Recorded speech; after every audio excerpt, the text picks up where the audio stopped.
کیا آپ جانتے ہیں مختلف پھلوں کی پیداوار کی وجہ سے بلوچستان کو پاکستان کی فروٹ باسکٹ کہا جاتا ہے اور بلوچستان کا ضلع مستونگ اپنی انگور کی پیداوار کے لیے مشہور ہے۔ کھٹ کوچا کے مقام پر وسیع رقبے پر پھیلے یہ انگور کے باغات سالانہ لاکھوں ٹن انگور پیدا کرتے ہیں۔ بلوچستان میں 10 اقسام کے انگور کاشت کیے جاتے ہیں، جبکہ ان میں مستونگ 5 مختلف قسم کے انگوروں کی کاشت کے لیے پاکستان بھر میں مشہور ہے، جس میں سفید کشمش، شنڈو خانی، سرخ کشمش، سانجی اور ہتھیا شامل ہیں۔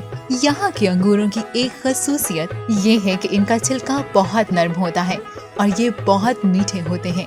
یہاں کے باغات سے انگوروں کو خصوصی پیکنگ میں اندرون اور بیرون ملک بھیجا جاتا ہے۔ کوئٹہ کراچی شاہراہ پر کاشتکار ان انگوروں کے سٹالز لگاتے ہیں، جو بلوچستان آنے اور جانے والے سیاحوں کے لیے توجہ کا مرکز بنتے ہیں۔